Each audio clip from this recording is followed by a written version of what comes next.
akan mendengarkan cerita firman Tuhan. Tuhan, sekarang kami datang kepadamu, duduk dengan diam, dengan tenang, dan memfokuskan pikiran kami, telinga kami untuk mendengarkan firman Tuhan. Kiranya firman Tuhan yang kami dengarkan bisa kami terapkan dalam kehidupan kami sehari-hari. Dalam nama Tuhan Yesus kami telah berdoa dan mengucap syukur. Haleluya. Amin.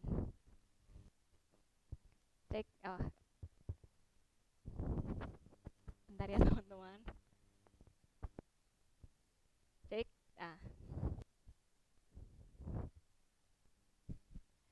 Teman-teman masih ingat cerita minggu lalu nggak? Minggu lalu Yesus dibawa ke Mahkamah Agama ya. Nah, Yesus dibawa ke Mahkamah Agama. Tahu Mahkamah Agama itu adalah pengadilan agama ya teman-teman ya. Di sana dia diadili dan juga ditetapkan sebagai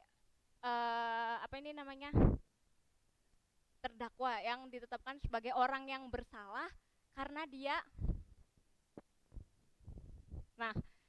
dia mengaku bahwa Yesus adalah raja orang Yahudi, adalah Allah. Nah, menurut orang Yahudi itu adalah penghinaan.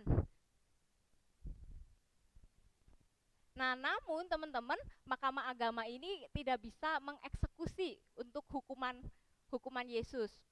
Makanya mereka pergi ke pengadilan Mahkamah Agung. Wah, di sini yang diadili ada yang menjadi hakimnya adalah wali negeri itu. Wali negeri itu apa sih Kak? Seperti gubernur. Nah, pagi-pagi Yesus, ayo jalan-jalan.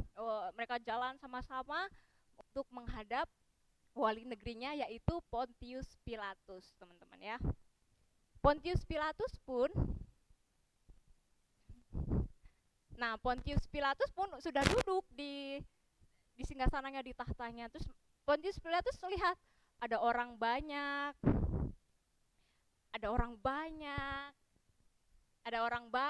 terus ada imam-imam kepala, tetua-tetua, dan juga mereka datang bersama-sama dengan Yesus ya teman-teman. Wih, mereka mulai ramai di ruangan persidangan itu ya. Yesus disuruh maju, jadi berhadapan gitu ya teman-teman ya. Terus kalau di pengadilan biasanya kan kalau di pengadilan sekarang ada hakim, ada penuntut umum, ada pengacara. Pengacara itu yang membela, penuntut umum itu yang menuntut orang ini bersalah atau enggak. Tapi waktu zaman Yesus cuman penuntut saja sama hakim. Yang membela adalah orang yang diadilinya sendiri. Nah, berarti di sini Yesus bisa menjadi pembela dirinya sendiri. Terus Pontius Pilatus bilang, ya silahkan saksi nomor 1. Maju, ada orang yang bersaksi. Pak Hakim, orang ini, sambil nunjuk Yesus ya, orang ini akan merubuhkan bait Allah dan juga membangunnya 3 hari kemudian. Wah, pendengar saksi itu, hakimnya kan belum yakin ya teman-teman. Saksi itu harus minimal 2 orang atau lebih. Terus, Oke, silakan balik ke tempat. Terus ada lagi saksinya yang kedua. Ya, saksi kedua silakan. Katanya, orang ini memberontak pada kaisar, tidak mau membayar pajak. Dituduh gitu lagi ya teman-teman ya. Terus saksi yang ketiga,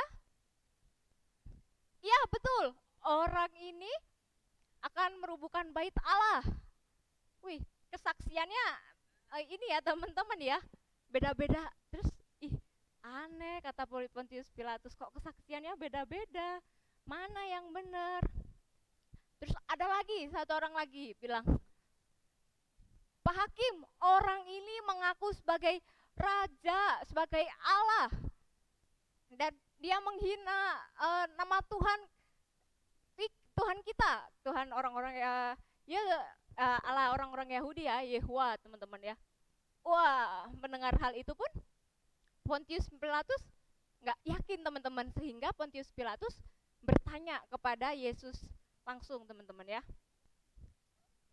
eh, dia bilang, tidakkah kamu menjawab tuduhan-tuduhan ini? Terus Yesus pun diam aja teman-teman. Nah kemudian Pilatus pun bertanya lagi, yang kesaksian orang terakhir. Dia bertanya, apakah kamu raja orang Yahudi? Wah, mendengar hal itu baru Yesus menjawab, engkau sendiri yang mengatakannya. Yesus Yesus menjawab, engkau sendiri yang mengatakannya, teman-teman. Wah, ramai orang-orang di sini nggak suka, teman-teman, kalau jawaban Yesus itu sama kayak di Mahkamah Agama.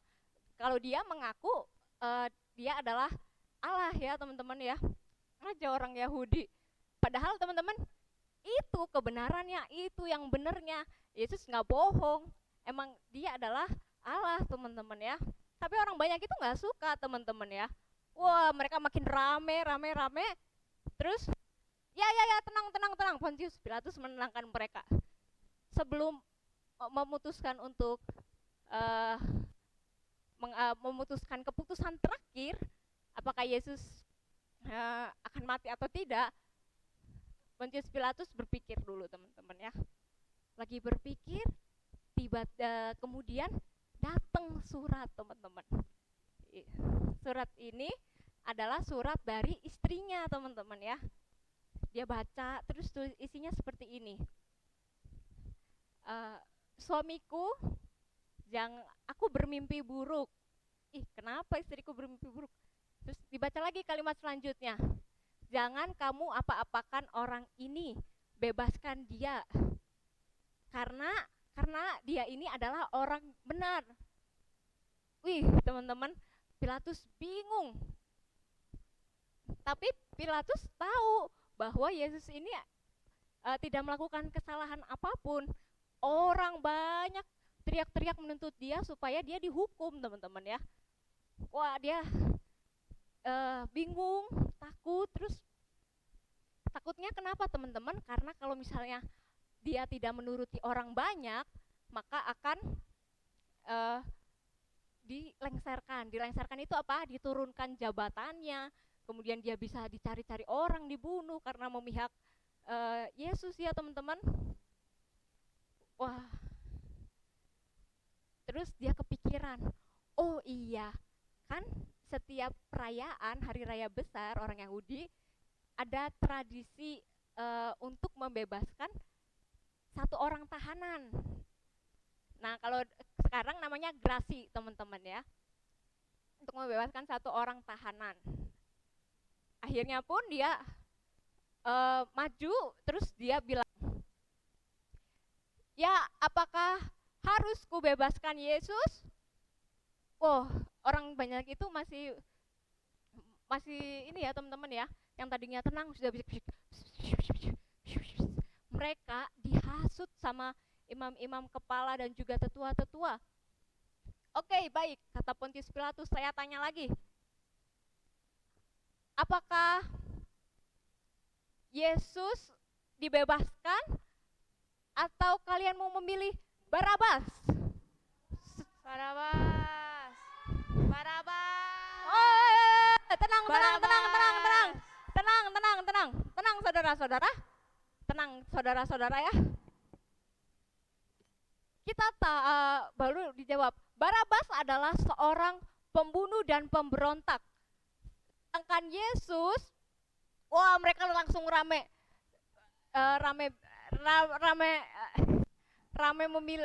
untuk memilih Yesus, teman-teman ya. Orang banyak itu pun akhirnya teriak-teriak, salibkan Yesus, memilih untuk Yesus dihukum. Wah, kemudian teman-teman, nah, mohon maaf. Kemudian teman-teman, karena sudah tidak bisa, Pilatus sudah bisa tidak melakukan apa-apa lagi, akhirnya pun Pilatus bilang, baiklah, ini pilihan kamu semua ya. Oh, Pilatus mencuci tangan sebagai tanda bahwa dia tidak bertanggung jawab atas Yesus, teman-teman ya. Akhirnya Yesus pun dihukum dan Barabas dibebaskan, teman-teman. Nah, dari cerita ini teman-teman kita mau belajar bahwa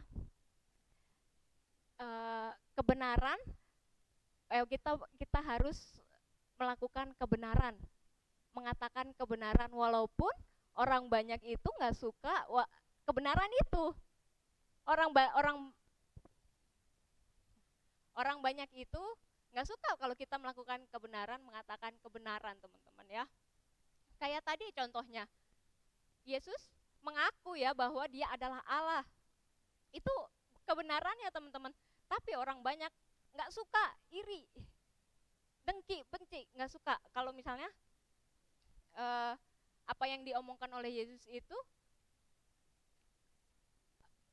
buat mereka itu bukan kebenaran gitu, salah gitu. Sama kayak halnya kita ya teman-teman, misalnya kita itu dibenci juga bukan karena kita nakal, bukan karena kita itu, enggak, karena kita percaya Yesus gitu. Kita percaya Yesus adalah Allah, teman-teman ya. Orang bilang apa? Yesus adalah itu mah bukan Allah, manusia biasa gitu doang kan. Orang-orang di luar sana pasti bilang gitu. Enggak, teman-teman ya. Tapi di sini kita tahu kebenarannya bahwa Yesus adalah Allah. Dari mana teman-teman kita tahu? Kita dari Alkitab. Kita membaca Alkitab, teman-teman. Nah, contoh dalam kehidupannya sehari-hari adalah misalnya kita tahu bahwa bolos sekolah itu salah atau benar? Salah. Berarti yang benarnya adalah masuk sekolah, belajar kan. Terus teman kita, ayo bolos yuk, males nih pelajaran matematika nih, nggak asik nih, ada PR, yuk bolos, kita skip aja, kita pergi ke kantin gitu ya. Nah, sebagai orang yang tahu kebenaran bahwa bolos itu salah, seharusnya kita mengambil sikap menolak. Aku nggak mau bolos, aku mau sekolah, aku nggak mau bolos, aku mau ikut pelajaran matematika aja. Kita harus menolak ya teman-teman, harus menolak, mengatakan kebenaran. Walaupun nanti teman-temannya pasti bilang, ih apaan sih kamu, nggak seru, nggak asik deh. Akhirnya misal nggak asik deh gitu kan, apa ini teman-teman namanya nggak, jadi kita nggak punya teman lagi gitu. Jadi karena cuman gara-gara kita nggak mau bolos gitu ya teman-teman. Sama halnya kalau kita melihat teman, sama kalau kita melakukan perbuatan. Kalau membantu orang tua perbuatan baik atau enggak sih? Bener ya bantu orang tua ya, tapi kita harus membantu orang tua, teman-teman ya. Karena itu yang benernya kita bantu orang tua, bukan kita melawan orang tua. Itu adalah perbuatan yang salah, teman-teman. Sama kayak Pilatus ini kan tadi, dia tahu bahwa Yesus itu orang yang benar, tapi dia